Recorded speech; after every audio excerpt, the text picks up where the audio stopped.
अस्सलामुअलैकुम दोस्तों, मेरा नाम है उमर और आप देख रहे हैं Jalandhar building material store YouTube channel. दोस्तों, पाकिस्तान में इस वक्त जो कंस्ट्रक्शन मटेरियल्स हैं इनके रेट्स बहुत ज़्यादा बढ़ चुके हैं।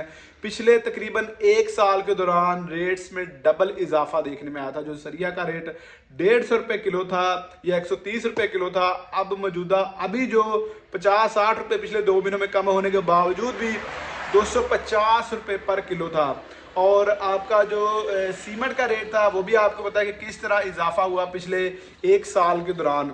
अब ये हुकूमत तकरीबन ख़त्म होने जा रही है और ये जो महीना चल रहा है जुलाई और नेक्स्ट जो अगस्त आने जा रहा है, दोस्तों इन दिनों में सीमेंट और सरिया की जो डिमांड है वो बहुत कम होती है। आप ऐसा कह लें कि अगर ना होने के बराबर जो सीमेंट और सरिया की डिमांड होती है।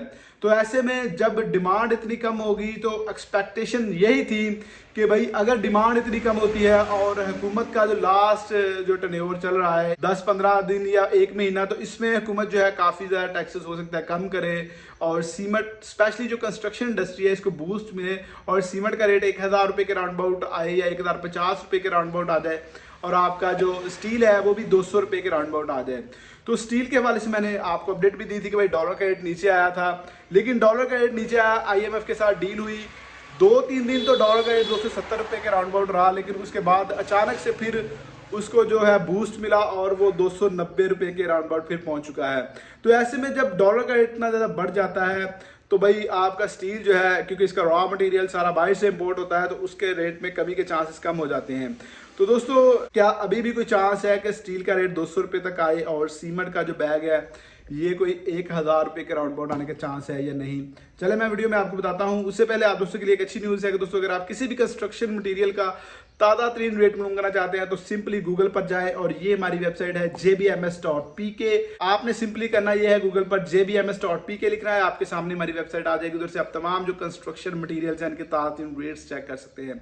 इसके अलावा अगर आपने अभी तक हमारा चैनल सब्सक्राइब नहीं किया तो चैनल को लाजमी सब्सक्राइब कर लें और अगर आप हमें फेसबुक पर देख रहे हैं तो हमारे पेज को लाजमी फॉलो कीजिएगा। तो दोस्तों, बात है अपने टॉपिक की तरफ के भाई क्या रेट्स जो है सीमेंट के 1000 रुपये तक आने के कोई चांसेस है? क्या सरिया का रेट जो है 200 रुपये या 200 रुपये से नीचे 190-185 रुपये तक आ सकता है? तो भाई सिंपल अल्फाज में तो मैं यस और नो नहीं कह सकता। मैं आपको बता देता हूँ कि क्या सिचुएशन चल रही है इस वक्त मार्केट की। मार्केट में दोस्तों इस वक्त जो है डिमांड बहुत कम है, बहुत कम चल रही है। अगर आप ऐसा कह लें कि जो डीलर्स हैं या जो शॉपकीपर्स हैं वो इस वक्त फारग बैठे हुए हैं, तो इतनी डिमांड में कमी देखने में आई है। इतनी डिमांड कम होने के बावजूद आप अंदाज़ा लगा लें कि स्टील का रेट भी पिछले 7 दिनों के दौरान तकरीबन स्टेबल रहा है। इसी तरह आपका जो सीमेंट का रेट है ये पिछले महीने में बढ़ा था, इस महीने के स्टार्ट में या पिछले महीने के एंड पे, उसके बाद ये भी स्टेबल रहा है। तो ये जो दिन थे, अब हुकूमत का भी लास्ट मंथ चल रहा है, तो इनमें सबसे ज़्यादा उम्मीद थी कि भाई आपका जो सीमेंट है वो भी कम हो सकता है या स्टील भी कम हो सकता है। अब हुकूमत का टर्नओवर ख़त्म हो रहा है, नेक्स्ट जो निगरान हुकूमत आएगी वो पता नहीं क्या करते हैं। अगर वो डॉलर को मजीद 300-350 पर जाता है तो फिर एक बार फिर इनके रेट्स बढ़ सकते हैं।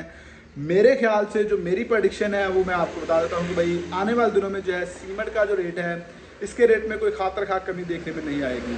और इसी तरह आपका जो सरिया का रेट है इसका रेट भी मेरे ख्याल से अब स्टेबल हो रहा है। डॉलर का रेट बढ़ रहा है जिसकी वजह से जो इंटरनेशनल मार्केट में सरिया का रेट कम हुआ था उसका अब हमें फ़ायदा नहीं मिलने वाला। पहले अगर डॉलर का रेट 270 या 260 तक आ जाता तो फिर 15-20 हज़ार रुपये पर मैट्रिक टन के हिसाब से मजीद जो सरिया था वो नीचे आ सकता था, लेकिन अभी डॉलर दोबारा 290 के राउंड पर पहुंच चुका है, तो इसकी वजह से स्टील के रेट भी हो सकता है कम ना हो। तो निगरान हुकूमत जब आएगी उसमें रेट्स बढ़ भी सकते हैं। मैं आपको पहले बता रहा हूँ कि जो लोग ये सोचे हुए हैं कि भाई हम 2-3 महीने बाद काम करेंगे तो भाई निगरान सेटअप के दौर में रेट्स बढ़ सकते हैं और आगे आपको पता है कि डिमांड थोड़ी सी बढ़ जाती है। वैसे अक्टूबर-नवंबर में कंस्ट्रक्शन थोड़ी सी ज़्यादा होती है। तो दोस्तों, ये हुकूमत जो अब ख़त्म होने जा रही है, इसके बाद निगरान सेटअप जो आएगा अगस्त में, उसमें रेट बढ़ भी सकते हैं। ये भी बात आप ध्यान में रखें। अभी रेट्स कम होने के कोई ज़्यादा चांसेस नहीं है, 19-20 हो सकता है, ज़्यादा कोई इस तरह का चांस नहीं है। तो ये थी मेरी आज की वीडियो, लाइक करना मत भूलिएगा। मिलते हैं नेक्स्ट वीडियो में, तब तक अपना ख्याल रखिए। अल्लाह हाफिज़।